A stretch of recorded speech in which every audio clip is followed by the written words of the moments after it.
I feel like I'm just come from question time. They've even got David here.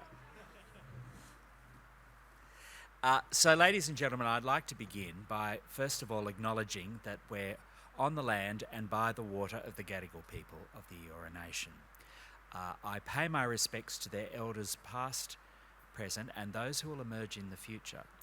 And I thank them for their custodianship of country and also for keeping alive a culture that is tens of thousands of years old, the world's oldest continuing culture. And I'd like to acknowledge the National Trust for again hosting this important event. I acknowledge Neil and Debbie, of course, who provide such great leadership, along with all of the board members and committee members and staff. I acknowledge Frank Howarth, the chairman of the Heritage Council, and also the Heritage Council members that are here, and of course the Executive Director of Heritage New South Wales, Pauline McKenzie.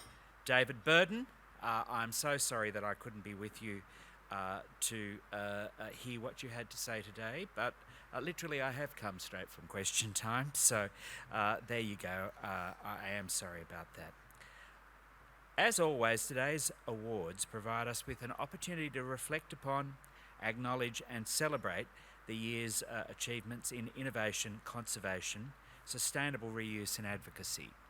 Today, and over the 27-year history of these awards, we've recognised the invaluable work being done year after year to protect, conserve and promote heritage in New South Wales. I congratulate all the nominees and winners recognised today for their dedication to heritage, even you, Suzette. The New South Wales Government is committed to working with communities and heritage stakeholders to celebrate, protect and manage environmental, movable and Aboriginal cultural heritage across New South Wales.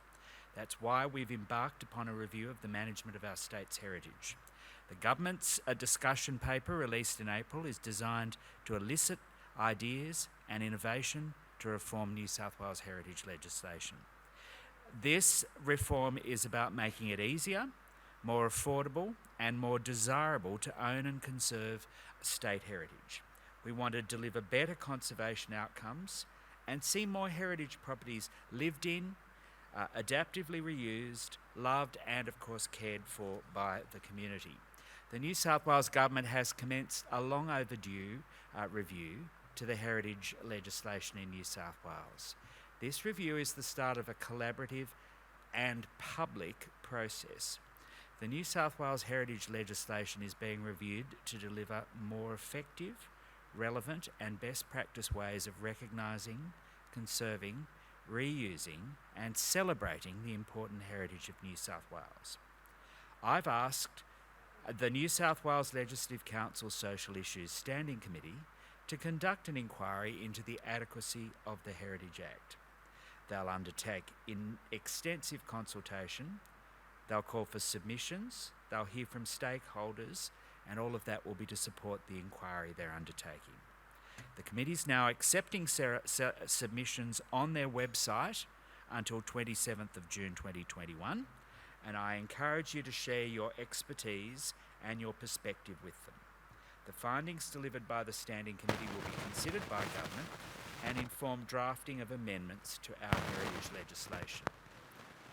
The Heritage Act has not been substantially updated since 1999, and this is an opportunity to make sure that Act is fit for purpose.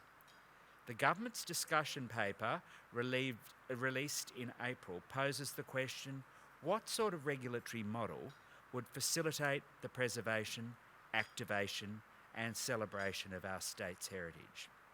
The discussion paper is the start of what will be a consultative and public process of updating the Act. Some ideas canvassed already, as I understand, mentioned by Frank Howarth, include introducing category heritage listing and management and a management system to replace the existing one-size-fits-all approach, improving heritage considerations in the planning process and streamlining interactions between the Heritage Act and the planning system to make them more transparent and provide better planning outcomes for heritage. Consideration of new incentives to make it easier to undertake conservation works, activate and adaptively reuse state heritage.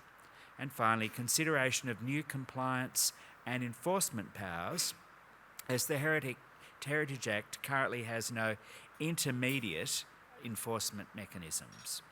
I'm confident that with broad community input, the outcomes of this review will make it easier, more affordable and more desirable to own and use state heritage properties.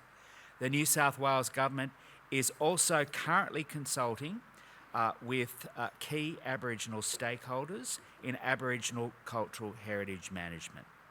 I'm committed to the co-design of reforms with them, and they're all around the table right now, and committing to finalising these reforms in this parliamentary term. So, ladies and gentlemen, there have been lots of winners today, and I want to congratulate them, as I said earlier. I'm delighted to see that so many of the nominees are associated with state government projects as well. I loved hearing David about the Fairbridgians. It was a great project, and you were right. With just under 800,000, so much was achieved, and the state government through the Regional Cultural Fund was very honoured to provide 500,000 of that money. But there are so many people in the room who've done so much good, and it's been not an easy job at all for the judges to try and pick winners in each of the categories. But a bit like the Archibalds, really, the judges have their equivalent of the Packing Room Prize, and it's called the Judges Award.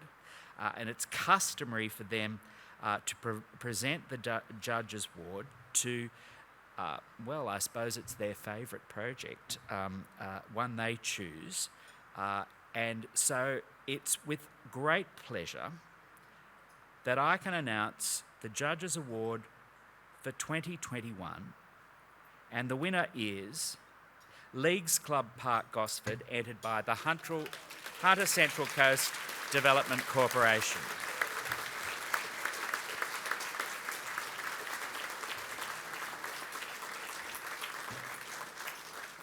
And congratulations to them.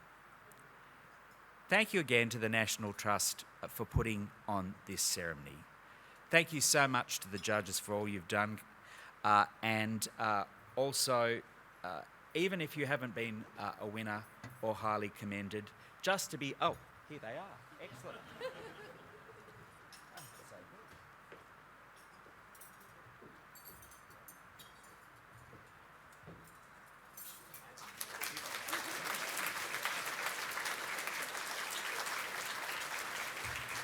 I was worried they weren't coming.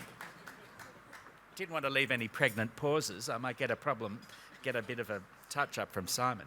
Anyway, here's our fellow. Metaphorically speaking.